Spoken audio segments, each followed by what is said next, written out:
So, Bishop Hobart, thank you for joining us in Redemptorist Communication Office. How are you anyway? I'm very well, thank you, Mans. And thank you for having me. Thank you. Yeah, and we are very grateful to have you here. And you know that we would like to just have a conversation with you regarding your 50th anniversary of the priesthood. So, it might be my first question to start our conversation. Like when you look back at the journey as a priest, how would you describe it, and what surprised you the most in this 50 years of journey? That is not a short time. No, that's right, a few years. Yes. Well, I suppose as far as journey goes, I would say it's a journey that's taken me to unexpected places. When I look back as a child, I think I was very much stay at home. I didn't travel very far from Newcastle. But then, through the years, 50 years as a priest, I've travelled throughout Australia and then quite a few other countries in the world. So it's in that sense, that's one of the surprises.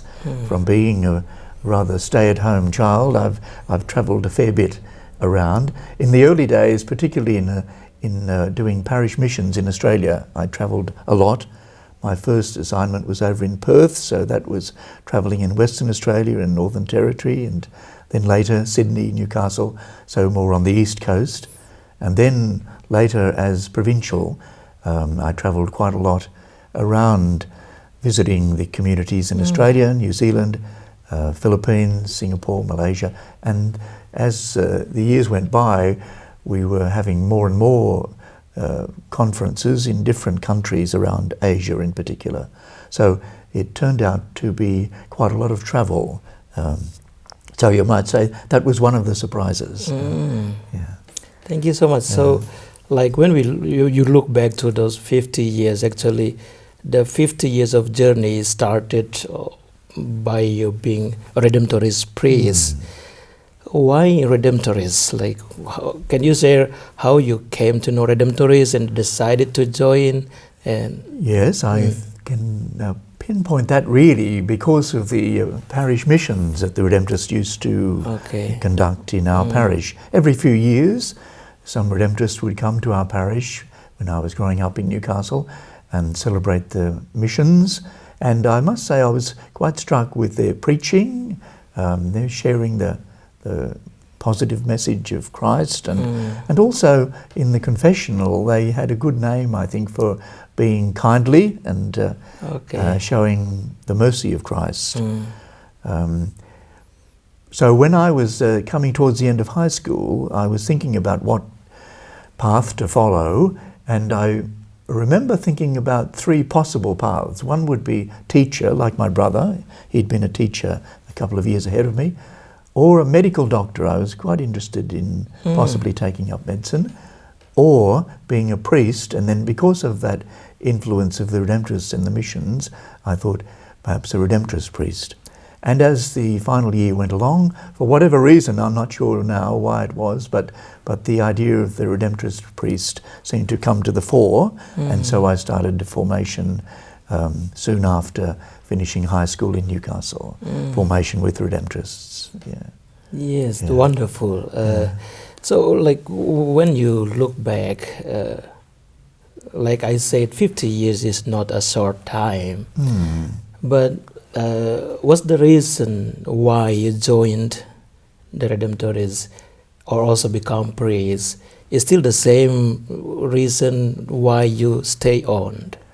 In some sense, I think, Mans, it is that when I joined the Redemptorists, it was, as I suggested there, a sense of being impressed by their preaching of the gospel and also their mercy and kindness in their ministry.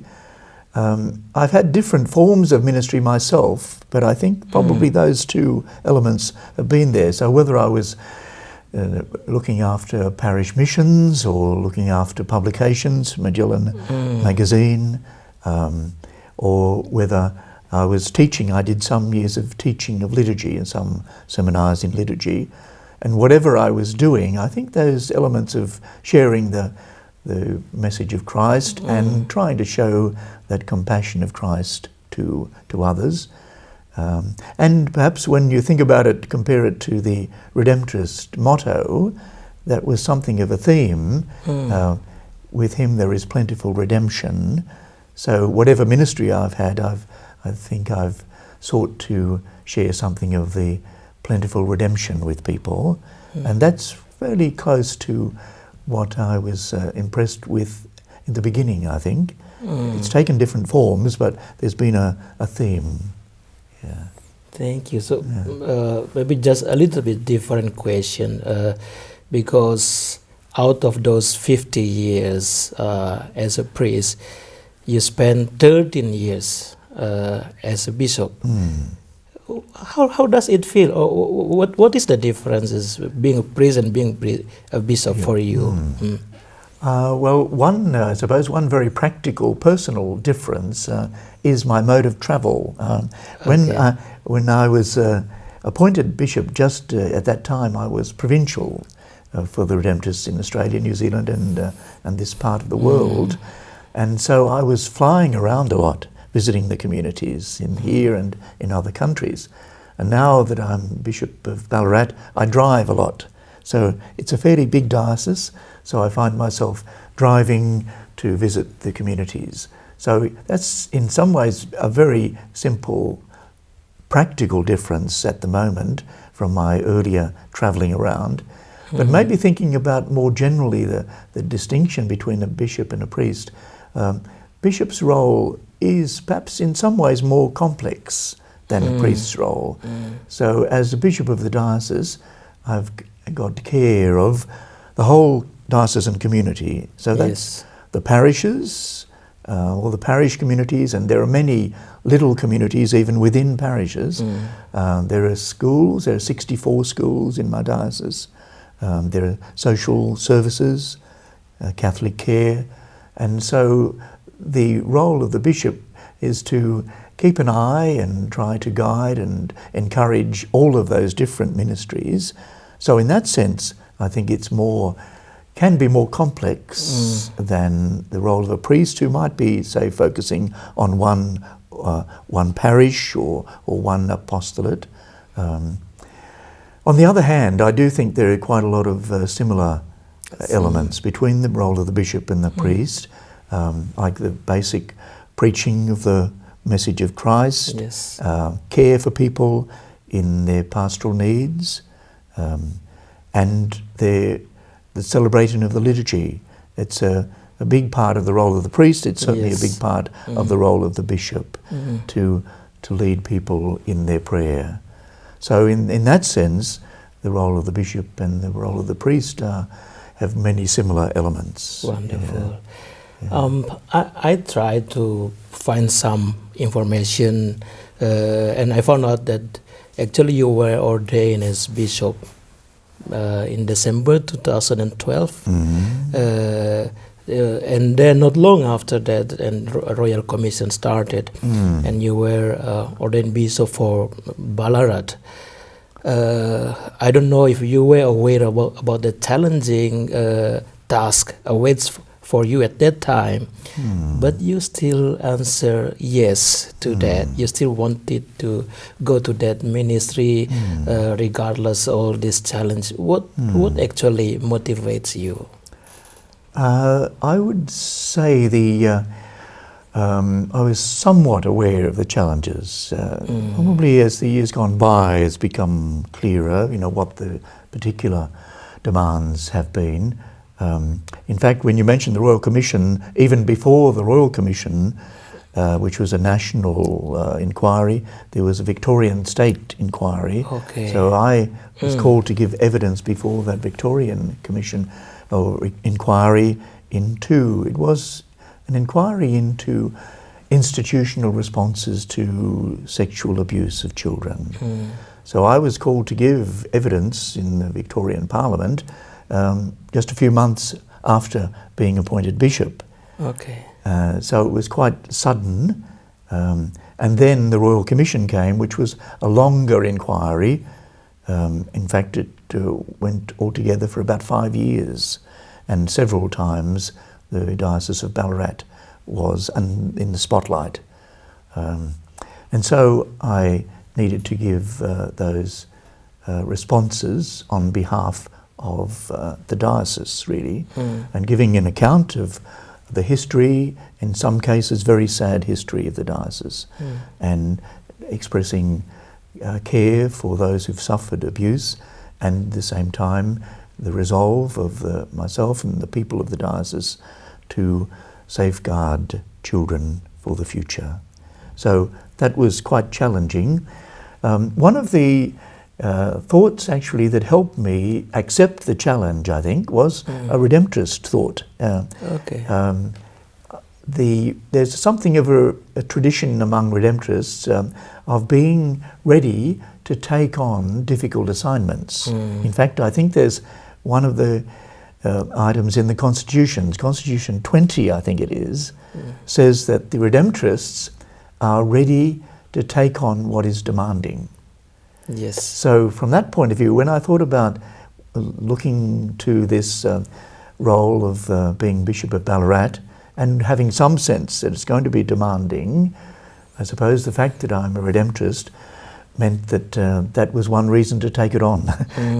It was an appropriate task in the sense it was, I could see that there were demands involved, but that really shouldn't deter a Redemptorist if it's some good ministry can be done, even if it's demanding or difficult. I think our constitutions, even in our history, would encourage us to take on those services if we can. Wonderful. This might bring us to the final question. I'm sure because being a priest for 50 years, you also experienced the decline of the vocation, and you also know that for many people this kind of life is not something that will draw your attention or will something that will be attractive to. What would you like to say about this kind of life as a priest, that in a way that a kind of like eye-opening for those people, especially the young people who might try to find their vocation? It's very interesting. Just this last week, there's been a report of a survey of many, over 800 Australian priests. And one of the questions was really, what would the priest say to someone who was thinking about being a priest? Yes. And I was interested, there's a very large number, seemed to have a similar response. And there were two elements of the response. One was they would encourage that person to embrace their sense of vocation with enthusiasm. So positive message. At the same time, they would recommend that each person be realistic and recognise that there are going to be difficulties, demands, challenges ahead of them, so that the priest life would involve its own set of challenges. So it was to me it was a very encouraging and at the same time very, very practical and realistic response from those priests. And I suppose I would adopt that very much myself. If anyone were thinking about being a priest, I'd encourage them to embrace that thought and reflect on that with enthusiasm, which enthusiasm means literally, I think, being in God. So it's having it as with a sense of God's inspiration and giving thanks for that. At the same time, recognise that there are going to be, if you take up that vocation, there will be difficulties, just as Christ said, for all people who follow him, and in some ways following Christ as a priest has its own extra demands in some times. So the two elements are important, I think, to be enthusiastic, at the same time to be realistic, because it really is a wonderful vocation to spend your life sharing the good news, as we reflected the good news of Jesus, and serving the people as a priest. Wonderful. Yeah. Thank you so much, Bishop Paul. Thank you. We really appreciate that. You're welcome, Thank you. Nance. Thank you. Thank you.